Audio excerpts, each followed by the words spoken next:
Hey everybody, welcome to another edition of We Talk Photo, the YouTube edition. I'm John Peterson, one of your hosts, and with me as always is Mr. Jack Graham. And John is just back from the Palouse. I am. Long days in the Palouse, and it was a great workshop. Well, I had to take a year off because of this move, but I shall return. Indeed, Douglas MacArthur said that. maybe. Did he ever? And the better question is, did he ever return? I'm not that old enough, so I don't know. So it took us twice to get going on this video, ladies and gentlemen. Maybe John can keep the other stuff, and someday we'll do an outtake video for you all. But no, it's good to thank you all for being here and taking a few minutes of time out of your day to listen to us pontificate about some photographs. And You bet. This is in honor of John's successful photo workshop in the Palouse, I added a picture of the Palouse in the background. I took this when I was flying I put those wings on my arms and went up and took that shot. must have flapped hard. I'll do anything for a photograph. Well, I tell you, this image here was the last morning we got up and found a canola field and had a wonderful, wonderful sunrise. Here is one of my folks out working in the field, and it was, it was just a great, great workshop. But What's that line in The Godfather? Take the gun, leave the guns, take the canola. cannoli, Oh, cannoli. It's a cannoli field. Yeah, yeah. So today, folks, we're here to do another image critique, and we've asked you all to submit some images to us to go through sort of a commentary process, a review process. Yeah, and so I want to thank the folks right off the bat that submitted some images to us. And Jack, let's go ahead and jump right in, okay? Let's do it. Let's do it. So speaking of the Palouse, this is the first image that was sent to us. That looks like the Munsters should be coming. Yeah, this is an old schoolhouse out in the Palouse. This was taken a couple of years ago, and old schoolhouse, and it's fallen down, obviously, and they have a truck frame kind of leaned up against the side of the house to try to keep it upright as long as possible. John, were you up there last week? Did you get up to that location last week? We did. It's a great stop every workshop. It made another winter, obviously. Yep, it made it through. So, this is a tough, because you and I both know this location really well, this is a tough spot to shoot. And this photographer got probably the best angle on this property that they can. It's kind of sitting up on a hill a little bit above the road. We don't go up on the property. And so they raised their camera up as high as they could and got this wonderful perspective on the house. But plus the road is, if I remember right, the road's a few feet below the actual It is. foreground. So it's depending on the time of day, for those of you who have not been here and are going to go there, it's an iconic building. You've got to get there in the morning to shoot it at this angle, and of course in the afternoon to shoot the other angle. But I have to tell you that John, you know me, everything's got to have a story, and boy, there's the clouds and the drama of the schoolhouse are amazing. What works for me is the choice to do it in monochrome. Yes. Jack, you and I have shot this in both cloudy skies and sunny skies. And, your point about the story, this tells about dilapidated, old, falling down. There's a lot of drama and patina in the subject, and to have a sky that matches the subject so well, I think the harmony between the sky and the subject is just phenomenal. when you do this in color or on clear skies, it doesn't, to my knowledge, it doesn't really work quite as well. So this is, Nothing was moving here, obviously, other than perhaps the clouds. And if this was whatever shutter speed was used here, I think was a good one, because the clouds still have definition, but there's just a little hint of movement in them, especially that one right above the schoolhouse. And if you notice that cloud, it mirrors the dip in the roof of the schoolhouse. this one right up here. Yeah, right there. Yeah. Yep, it's beautiful. The other thing that really caught my attention too, these are garbanzos down here, I think. And this little subtle curve in the rows of plantings is a nice little sweep into the subject. It is. Yeah, this is well shot. And the other thing too, in the morning, which is when you and I normally visit this, sometimes the face of this schoolhouse can be a little bit dark. Yes. Depending on the light, and this photographer got some amazing light and really well exposed across the side and the front. Yeah, I mean, this is, for some folks who look at this, they may say it's a little bit over processed, and it might be, but I like the way it's done. I just think it tells a great story. And if you look on the above the horizon of the ground on the right hand side, you can see rain coming out of those clouds. Virga. And without bringing out the contrast, I don't know you'd ever see that, and I think it adds a whole lot to this image. So it does. As far as I'm concerned, there is zero issues with this. I was just thinking it doesn't get this. It really doesn't get much better than this in shooting this photo at this location. So well done, photographer. Thank you for sending that in. Yeah. All right, let's look at the next one.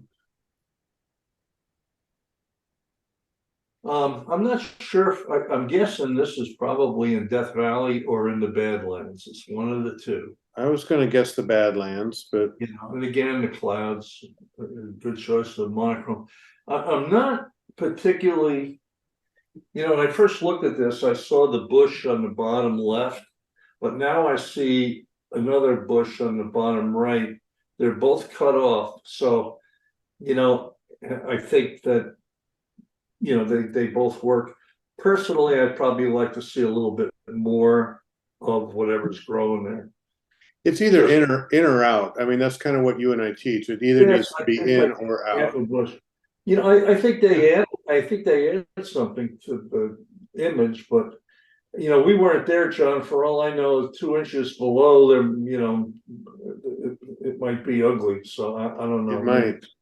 I think the only thing that I would comment on the bushes, I noticed them too, Jack, but just the way these brighter bushes, the brighter parts of this bush intersect this dark valley, it creates kind of a bright little pop in the corner of my eye. And I'd like to maybe see those go away. Leave the rest of the bush down below, but that little pop. And then this brighter part of the image right over here, the peak of this mountain, it's nice, but it also sort of drags my eyes over to the left. Yeah, it kind of, I mean, now that you mention it, I didn't see that. Good eye, John. And now that you mention it, I see it. But, so much going on the other side of the image that. Oh, yeah.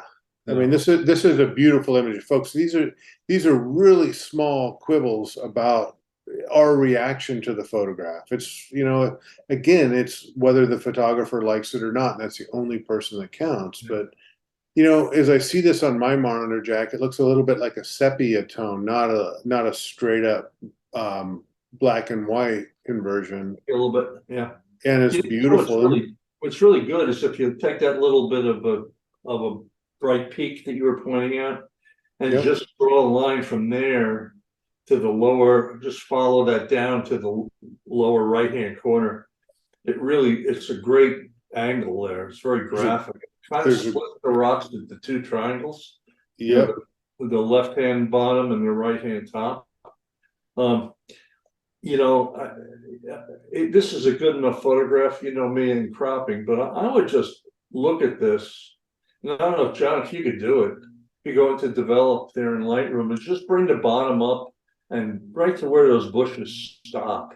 And let's take them out and see what happens. If we just keep the same, Yeah, a little bit more, little, let's get above that. More, a little bit lower right hand. There you go, right there. sorry, whoever, we hate to do this to other people's photographs, but it sometimes is a great way to explore how a photograph feels by just trying to crop. Yeah. I Something on the left, maybe, I don't know, but it looks like part of the rock, but if it's there, I I think like the original much better. yeah, I would agree.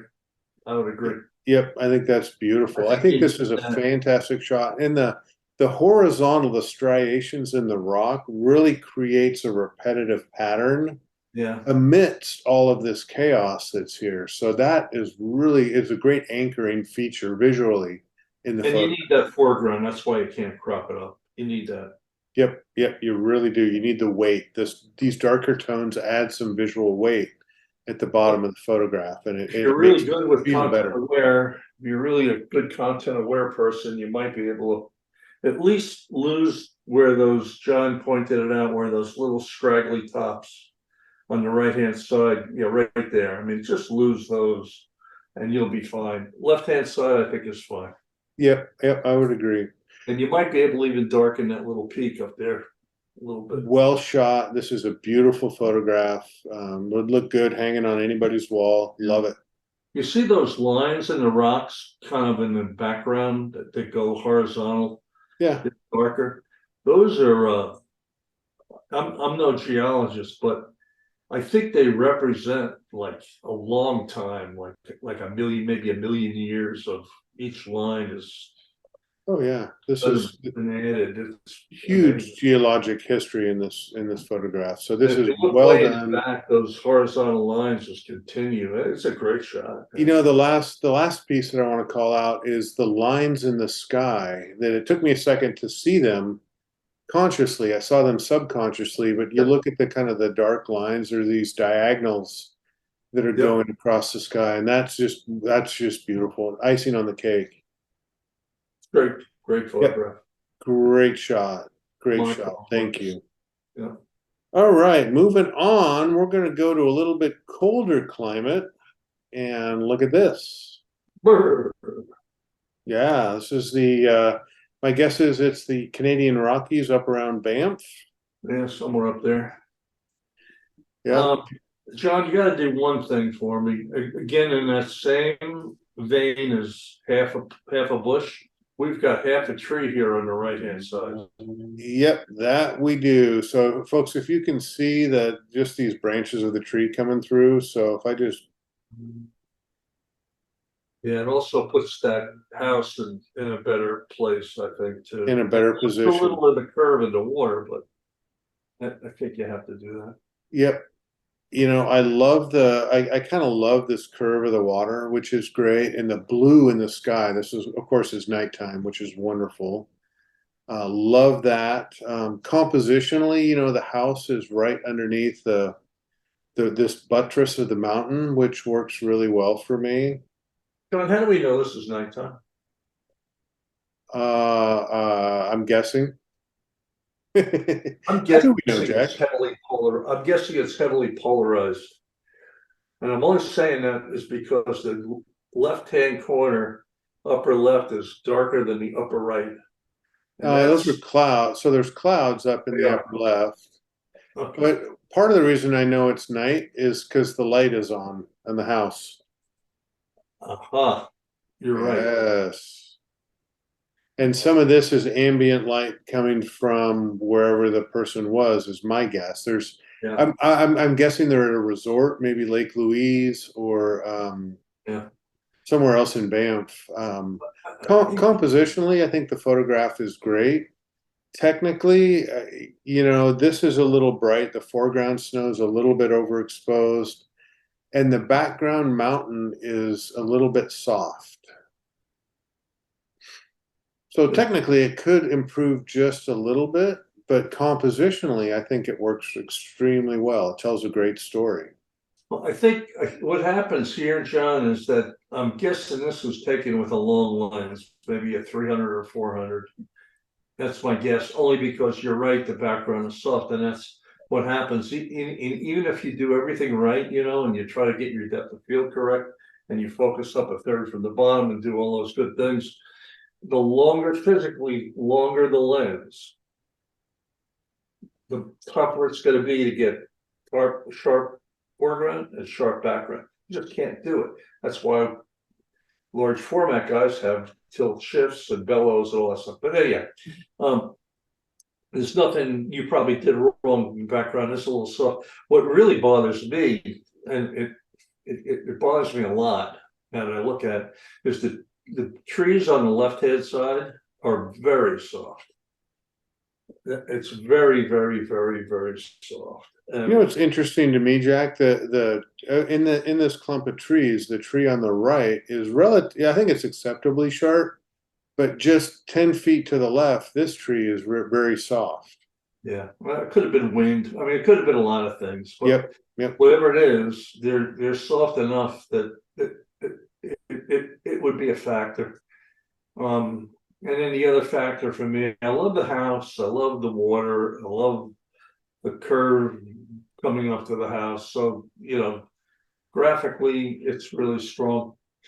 Foreground, yeah, it's okay. It's a little bit hot, but I think it's fine. All that mess, I don't know whether it's caused by an animal, maybe a moose. I don't know, but all those footprints, it's just messy. It just really bothers me. Right here. Yeah.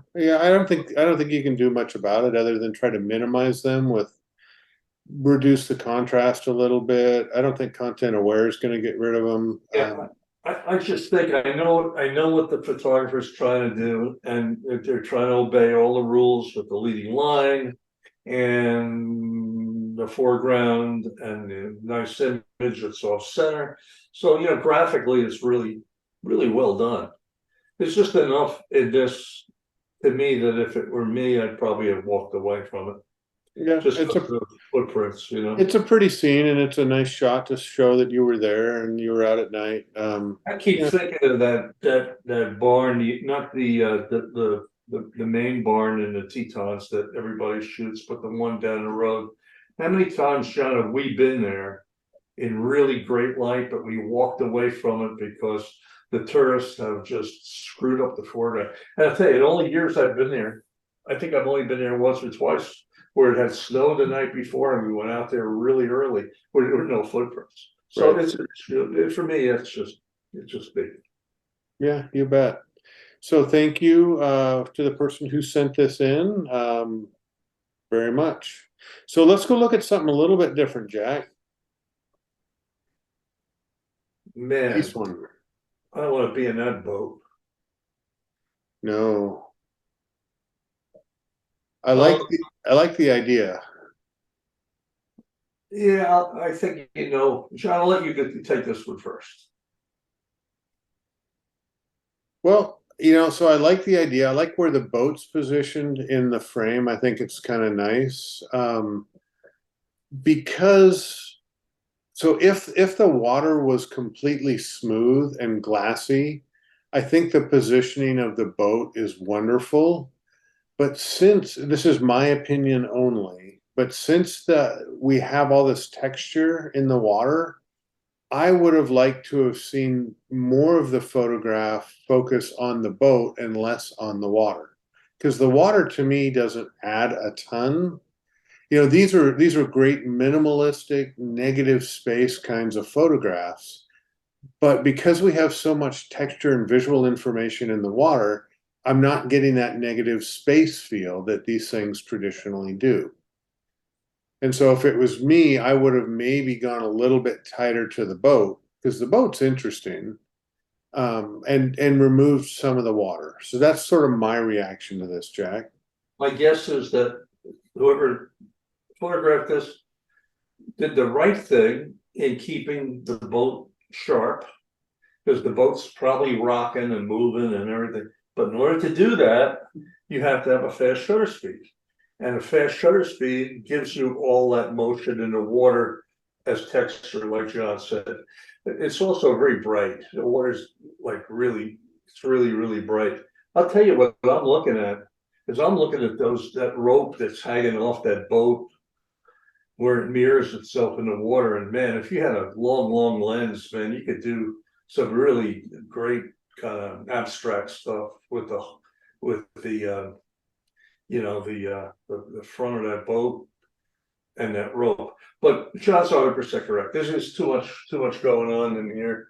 So just for fun, again, I don't really like doing this to other people's photographs, but let's go, let's do something like that. I kind of bullseyed it a little bit, which isn't great, but we'll take the top down. Let's take this off a little bit, and we'll do, Yeah.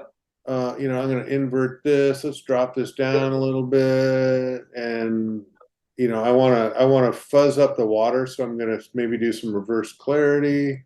Yeah. And then I'll do a subject. I'm going to brighten this a little bit to create some separation from the background. These are the mask tools, and the new mask tools in Photoshop. They're amazing. They are amazing. So, this is more about the boat in the context of the water, but there was just so much water there that didn't really add to me visual interest. Hey, John, hit Yeah. that little black and white logo there, kind of, where it is, right there. It could be monochrome as well. Yeah. Really blacken the blacks up. Yeah. Yep. So great shot. I mean, great subject. I think it's just working a little bit compositionally in the field to Jack's point, you got to freeze the boat, and that gave us a 1/250th of a second shutter speed, which meant the water froze, which means I couldn't get the blurry effects. So, we say it all the time. If there's anything in the image that's taking away from the story, and the story here is not that water. I mean, if there was a great white shark in the water, then go for it. Or it was glassy smooth. Yeah, or glassy smooth, and it's the boat and the reflection in the boat. And if there's anything that's taking away from it, you can't use it, and the water really takes away from it. Yeah. But all the bones are there, which is great. So, Yeah. All right, let's moving right along. Color, pop of color. This looks like it was done down south with cypress or oaks. Yeah. Beautiful. I think those are azaleas. Yeah, whatever they are, they're pretty. So I think those of you who know me know how I feel about trees that kind of frame subjects, but this doesn't bother me too much. What really bothers me here is the sky. And I know why it's there. It's got to be there. I think that for me, I think the left-hand side of this image is not needed. That red bush on the left is really not needed. Our eyes go to red. Stop signs are red for a reason. I'm wearing this shirt for a reason, so you're looking at me and not John. But no, we look at red. If there was no red bush there, but there was a red bird sitting up on top of that purple tree, you'd be looking at the red bird. We look at red, and I think it detracts from the beautiful purple and that arc around the tree. I just don't think you need that upper left-hand corner or that red tree. And John, if you'd like to crop most of it out, you're not gonna be able to get it all out. Well, let me comment on it first the way it is. Number one, what caught my attention was the cropping. So the ratio in this photograph really is chosen well to accentuate the subject and what they were trying to do photographically. I think it's like a 16:9 crop, which is great. Yeah. Maybe a shot that way. Maybe it was shot on camera, which is even better. Yeah, the arc of this bush and the arc of this tree, the way they mimic each other, I think it's a wonderful idea and a wonderful concept. And even the trunk of this tree, there's like a J, the shape of a J right here, where it just flows into this curve. And there's a lot of motion in this photograph, which is great. I'm not as bothered by the red bush as you are, Jack. Your points are 100% valid. The sky definitely in the background, it has to be there for this shot to frame this shot, but it's bright. It's bright, bright, bright. So let's talk about your crop. I would even bring this in just a little bit. Yeah, maybe. Yeah, okay. That's okay. Bullseye that red bush. So on your masks, John, see if it picks the sky out. If it picks the sky out, it might. it's blown out, and all it's going to do is go to a muddy gray if I try to do anything with it. You're right. So, yeah, unfortunately, it is what it is. Yeah. This works okay. I think I like the believe it or not, I think I like the original photograph better. And when I zoomed in, I see that this is all blurry right in through here. And I don't know if that's wind moving the bush or something else going on in the photograph. Let's talk about that for a minute, folks. If it's not wind, and I don't know that it is, because even this stuff hanging down on the right-hand side of the bush is blurry. There's a lot of stuff that's not sharp here. Is it content aware fill that was maybe added in? I don't know. Whatever it is, it's not sharp. But folks, when you take this image, you can stack. You can use whether you use Photoshop or Helix and Focus. You could focus on the tree, then you could focus on this purple bush. Maybe if you're going to do the red, focus there, and then maybe even something in the background, the stuff that's hanging down. You could stack 8, 9 images in this, and really make it tack sharp. I mean, this was a 20-second exposure. Yeah. According to the EXIF, so yep. Probably a little windy. Yeah, I probably would have bumped the ISO and really gotten the shutter speed down a lot. Yeah. Yeah, because the moss back here, I'm just noticing that now too, is a little bit blurry.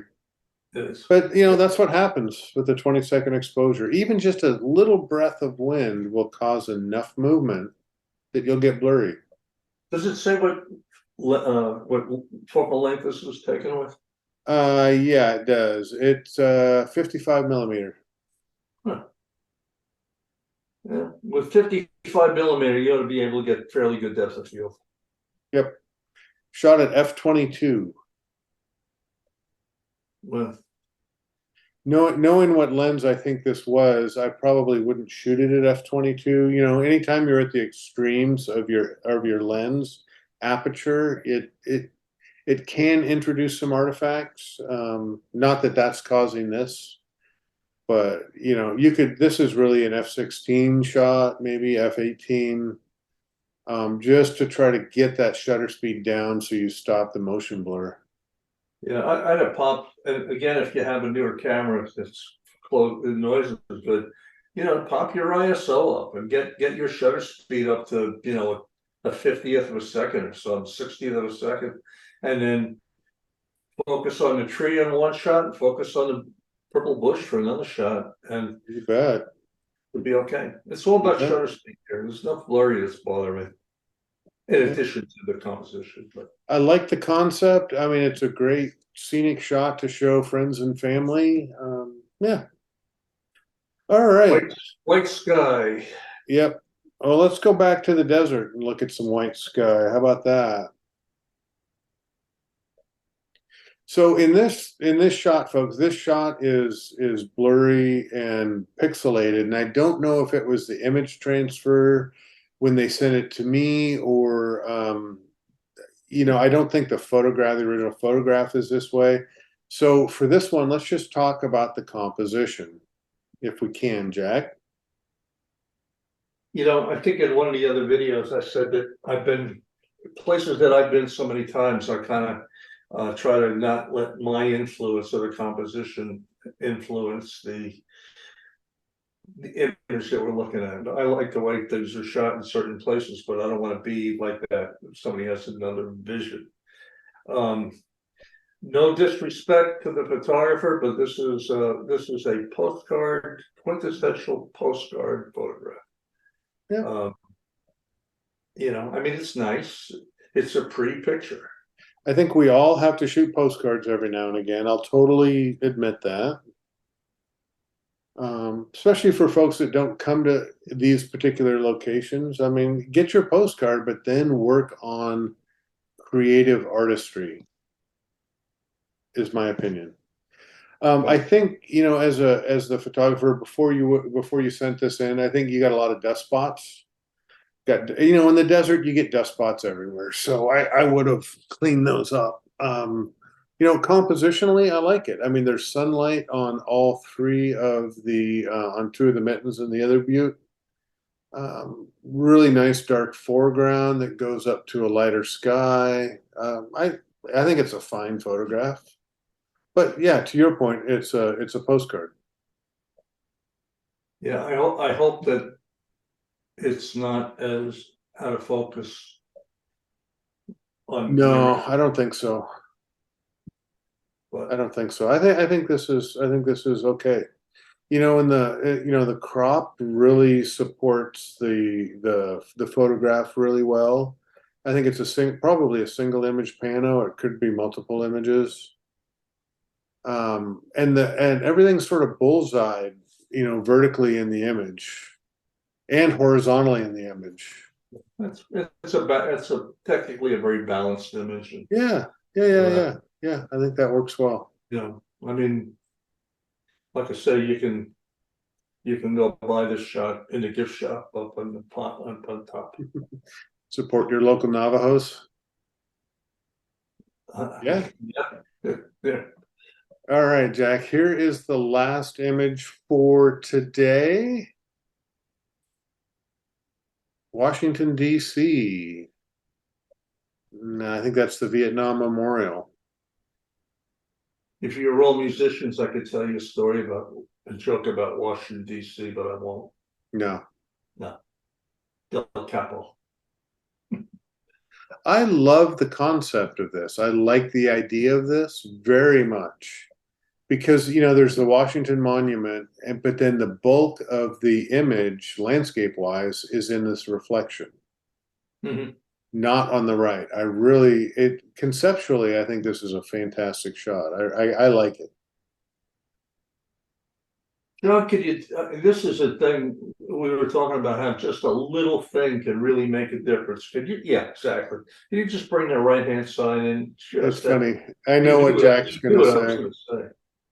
There you go, right there. Anywhere there's fun. Yeah, I'll put it right in there. There you go. Much nicer. Big difference. Yep, and folks that didn't catch that, the tree was sort of half in and half out, and we just took it all the way out. Yep. Simple as that, and it did not alter the foundation and the basic elements of the photograph. Then you have to Peterson eyes one thing on here for me, and I'm not picking on John, it's a credit to him. John will go through this and find little things to remove from the image that really bother me. John, can you look at the very end of the building where it ends at the green grass? Oh, down here? Yeah, and then go up, right, see a little stick sticking up to the left? Right here? Right there. No, down, right there. Oh. Yeah. I mean, there's bothers me. There's some little things. This little stick up here bothers me. Exactly. But you know, it's these little things, and it's the little things that make a good image great, and that's why Jack and I always talk about obsessing the details when you're in the field creating your composition, but then also when you're in the digital darkroom, when you're editing, obsessing the details to make your good images great. Yeah, but I love this. I think it's a great shot. Yeah, I think it works extremely well. You know, the Yeah. sky, you know, if you Really put a lot more drama into the sky, I think it would detract from the subtlety of this reflection. It's so graphic. I mean, it's all triangles. Look at the building coming down and the monument pointing up. And I mean, it's Yeah, just extremely graphic, and that's yeah. pretty strong. Yeah, it's a great shot. I love and it demonstrates that somebody's seeing differently. They're looking at the world in creative and interesting ways, and that I really applaud and appreciate. Yeah. That great photograph. It was a great shot. I mean, All it right. was good photographs there. Yeah, so that was a great batch. So, folks, thank you so much for those that sent in images today. I think it's you know, it's a wonderful thing when Jack and I get to add our opinions to the discussion around a photograph. And you know, art is very subjective. And again, these are our opinions. But Jack and I have been doing this for so many years and seen thousands of pictures every year. That, you know, we have a little bit of experience, I guess. 32. 32. You're old. I am old. Yeah. You know what? I'm gonna be older tomorrow. Well, yeah, still going strong though, which is great. I don't know So, about that. so anybody watching this that would like to participate in this, we really welcome you to send in images to us at wetalkphoto@gmail.com. JPEGs, processed, unprocessed, doesn't matter, but we love image critiques.